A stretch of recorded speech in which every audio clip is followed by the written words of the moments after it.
Hallo ihr Lieben und herzlich willkommen zurück zum neuen Clip. Heute, wie versprochen, gibt es das Behind the Scenes. Ich zeige euch heute, wie ich meinen Content produziere. Viele haben ja gesagt, ja was, Solo-Traveler, du bist doch gar nicht alleine unterwegs, du hast doch einen Kameramann dabei oder wer macht hier die Drohnenaufnahmen, wer macht die Aufnahmen von dir, das geht ja gar nicht. Und diesem Geheimnis gehen wir heute auf die Spur. Um ganz ehrlich zu sein, am Anfang war ich völlig überfordert, alle Aufgaben unter einen Hut zu bringen. Und ja, immerhin stemme ich das alles ganz alleine und dazu gehört das organisatorische, Reparaturen, Fotos und Videos machen, dann die Buchhaltung auch permanent abzudaten und ja, dann der alltägliche Kram wie Einkaufen, Wäsche waschen, Restaurants finden und so weiter, das stellt sich oft am schwierigsten heraus. Aber ja, über die Wochen hat sich dann ein 10-Tages-Rhythmus herausgearbeitet, der für mich sehr, sehr gut funktioniert und den zeige ich euch jetzt. Der erste Tag meiner 10-Tages-Woche schaut so aus, dass ich Material sammle. Das heißt, es gibt einen Fahrtag mit der Sunny, mit meinem Mofa und ja, um alles zu schaffen, stehe ich um 7 Uhr auf, dusche, packe das restliche Zeug, was ich am Vortag noch nicht gepackt habe, gehe frühstücken und dann bin ich so zwischen 9 und 10 Uhr fertig, um Sunny zu beladen und abzufahren. Das Beladen, manchmal dauert es 10 Minuten, manchmal dauert es eine halbe Stunde. Ja, das ist so eine Tagesverfassung, es kommt immer drauf an. Bevor ich abfahre, wird schon ein kleines Video gemacht, wo ich Begrüßung mache oder kurze Info, was wird an diesem Tag passieren. Also da haben wir schon Videoaufnahmen und dann mache ich zwischen 80 und 150 Kilometer und auf dieser Strecke verpulvere ich 3 Drohnenakkus. Ein Akku hält ungefähr 26 Minuten. Das Schwierigste bei meinen Drohnenaufnahmen ist es oft, Straßenverhältnisse zu finden, wo ich stehen bleiben kann. Manchmal, wenn die Landschaft zu schön ist und ich die Sunny nicht aufbocken kann, also nicht absteigen kann, dann starte ich die Drohne von dem Mofa aus.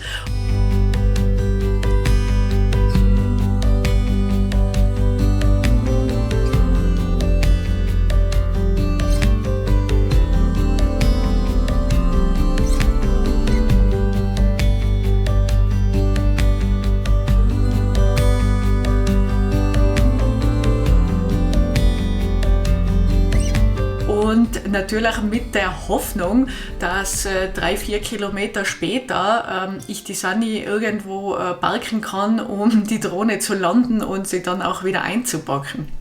Abgesehen von den Drohnenstopps und Aufnahmen bleibe ich natürlich auch immer regelmäßig stehen und gebe ein kleines Update mit der GoPro oder filme Sachen, die unerwartet passieren, wie zum Beispiel wie die 2 Jungs auf der Straße stehen geblieben sind und mir Tee und Kuchen angeboten haben. Das versucht man natürlich festzuhalten. Es gelingt nicht immer. Man muss sich vorstellen, ich bin da weit und breit alleine mit der Mofa unterwegs, parke auf der Seite und plötzlich bleibt ein Auto vor mir stehen, ein Pickup und 2 Männer steigen aus und was passiert jetzt? Man muss erst einmal die Lage abklären, ist das jetzt eine gefährliche Situation, muss ich mich verteidigen oder was wollen die überhaupt von mir? Innerhalb von wenigen Sekunden drucken die mir den Tee in die Hand und den Kuchen, springen ins Auto und sind schon wieder weg und ja, da ist es oft schwierig in solchen Situationen, wenn man alleine unterwegs ist, ja, diese Momente einzufangen. Ich gebe immer mein Bestes und drücke dann sofort auf Play, aber natürlich ist dann die Situation auch so, wollen die gefilmt werden, man will denen jetzt nicht die Kamera ins Gesicht drücken und ja, diese Situationen sind alleine wirklich schwierig zu meistern, aber oft denke ich mir auch, wenn jetzt hier noch ein Kameramann dabei wäre, würden die dann überhaupt stehen bleiben? Naja, ich gebe mein Bestes und ich versuche auch immer mitzufilmen.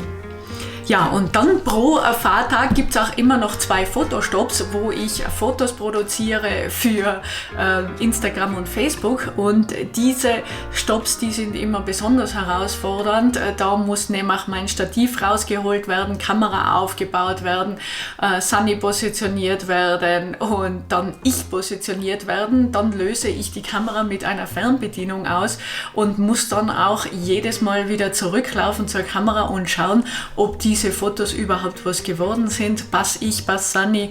Und ja, man muss wirklich auch sagen, wenn dann ein Foto dabei ist, das passt, das ist wirklich ein Glücksgriff. Ich habe mich schon so oft geärgert, wo man sich denkt, hey Sunny, geil, Licht, geil, und ich schaue total deppert rein oder ich stehe falsch und man sieht nichts. Auch hier ist die Herausforderung, dass man eben alleine unterwegs ist und niemanden hat, der sagt, ja, wir gehen noch einen Schritt nach links, ich sehe das Logo nicht. Und ja, aber es ist halt dann einfach ein Prozess und man muss ja halt für diese Fotos und für diese Aufnahmen besonders viel Zeit nehmen. Alles wettersicher verpacken.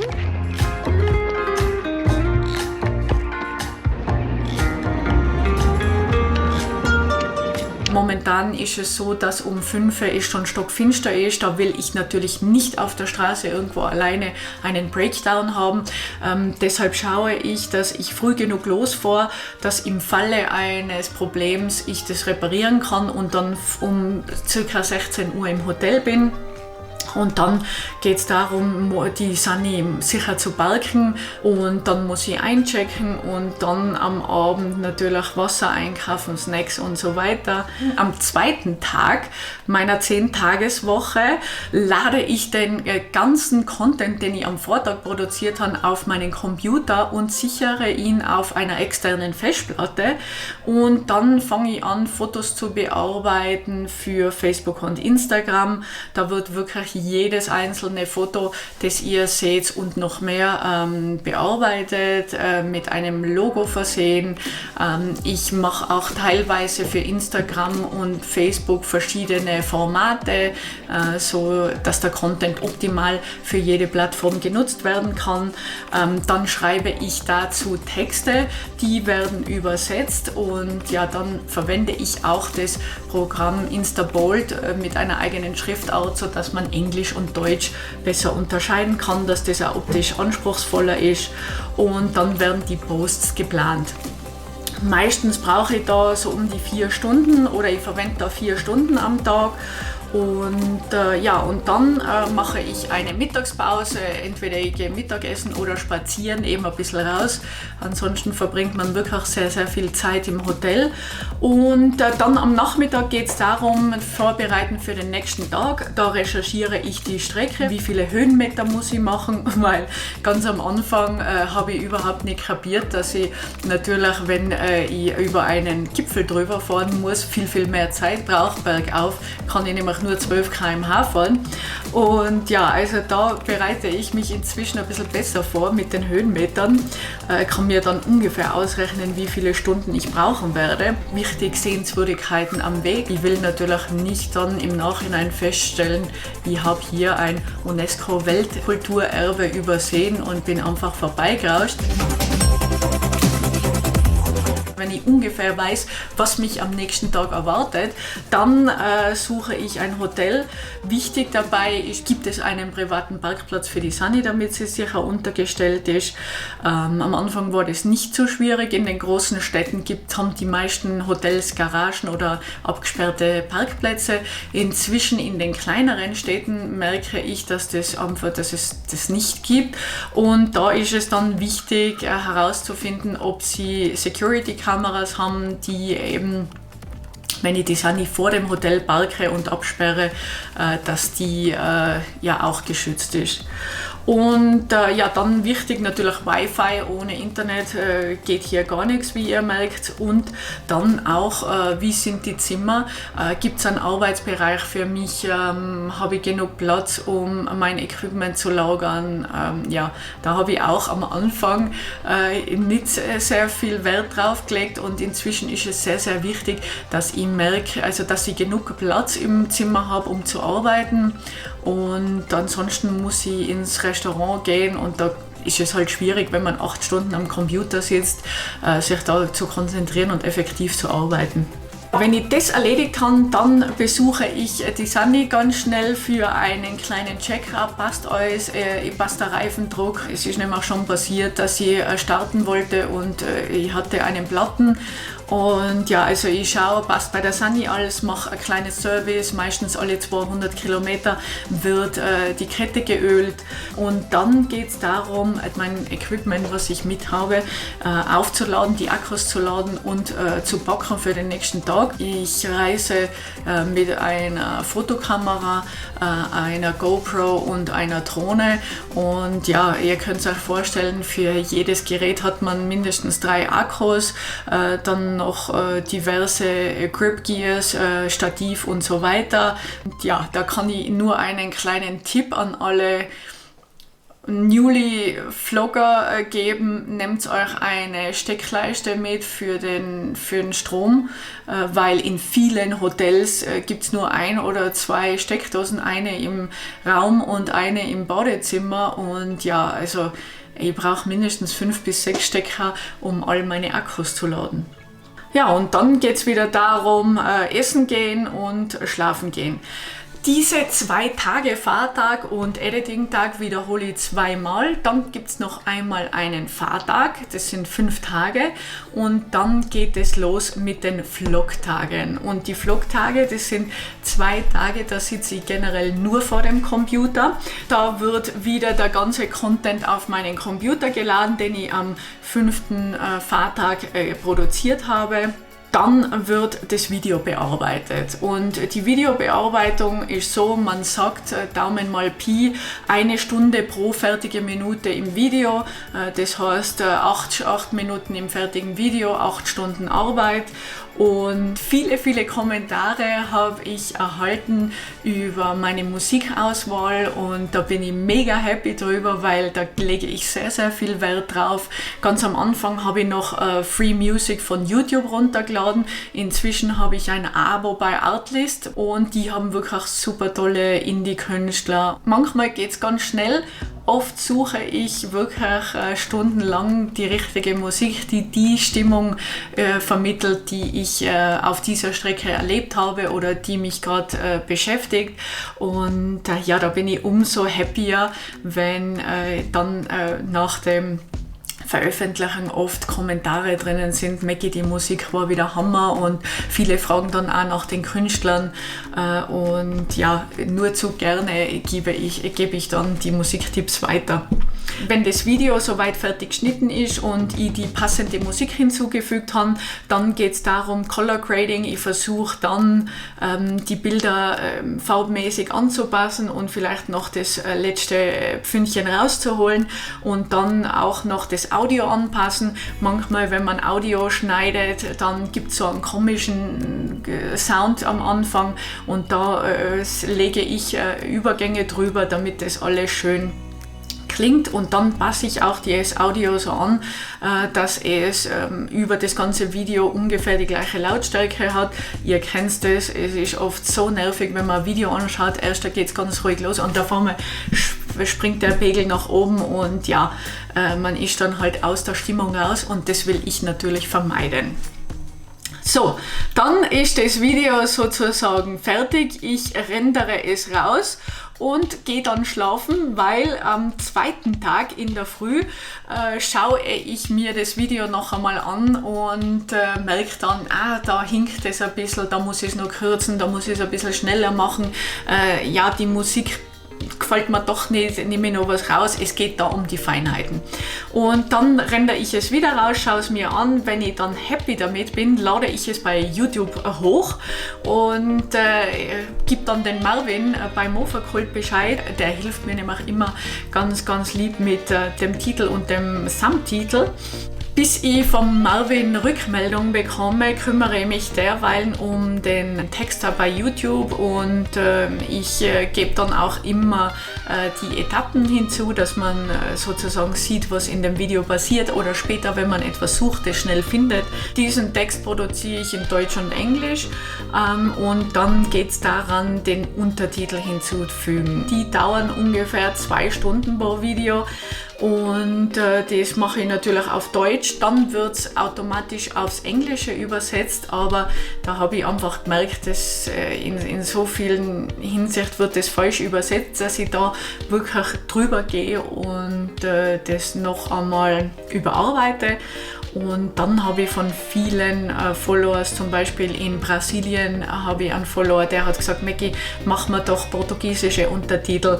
Und ja, dann habe ich ganz viele Follower in Italien, da mache ich italienische. Und dann habe ich viele in Albanien, wo ich durchgefahren bin, die Familie auch, die mache ich dann in Albanisch. Inzwischen habe ich, glaube ich, 8 oder 9 Untertitel. Und ich kriege immer wieder Feedback, wie froh die Leute sind, dass ich das hinzufüge. Obwohl man es ja auch, glaube ich, selber automatisch übersetzen lassen kann. Sobald ich dann Rücksprache vom Mavi habe, geht es an den Thumbnail. Da müssen 2 gemacht werden, also eines für YouTube, eines für IGTV mit verschiedenen Formaten. Und dann mache ich ja auch die Posts für den Mofakult Channel und da mache ich für Instagram dann ein spezielles, da mache ich 4:5.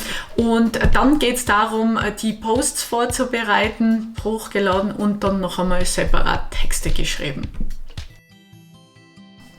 Wenn das alles reibungslos abläuft, dann dauert das ungefähr mindestens 8 Stunden. Ganz, ganz oft habe ich aber Probleme mit dem Internet. Das Upload-Geschwindigkeit von 0,23 MB ist hier keine Seltenheit. Dann muss das Video über Nacht laden. Also man muss sich so einteilen, dass man weiß, man hat hier keine Wartezeiten oder es geht dann halt etwas von meinem freien Tag drauf. Das wäre nämlich Tag 8 und 9. 8 und 9 sind meine Off-Days oder Offline-Days. Manchmal, wenn ich merke, ich sitze einfach zu viel vor dem Computer, dann versuche ich, die 2 Tage offline zu gehen. Meistens wird es ein Tag, wo ich komplett das Handy ausschalte und versuche präsent zu sein und mir auch Gedanken zu machen, wie schaut für mich selber eine Work-Life-Balance aus. Folgt dann der Release-Day. Der Vormittag habe ich noch frei. Am Nachmittag recherchiere ich die nächste Etappe für die nächsten 10 Tage und ja, um 19 Uhr bei mir momentan und 17 Uhr bei euch zu Hause findet dann meine Premiere statt an jedem 10., 20. und 30. Und ihr wisst inzwischen schon, da bin ich live dabei, ihr könnt mit mir da live chatten und ja, ich freue mich immer riesig, dass sich einige hier live einschalten und mir schon das erste Feedback geben, wie sie das Video finden und dann später natürlich auch einen Kommentar unter dem YouTube-Video hinterlassen. Zusätzlich zu meinem 10-Tages-Rhythmus kommen noch Termine, die teile ich mir flexibel ein. Jeden Montag habe ich 2-stündiges Mofakult-Meeting und in letzter Zeit bekomme ich immer wieder Anfragen für Magazine, Radios, Podcasts und Blogs. Und die Bearbeitung dieser ist natürlich unterschiedlich. Radiointerviews gehen schneller als das Verfassen einer Reportage.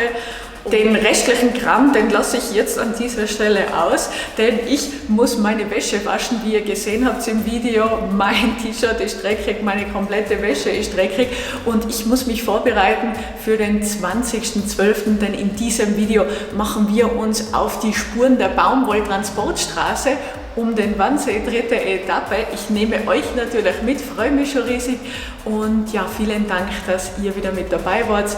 Wir sehen uns am 20.12. hoffentlich.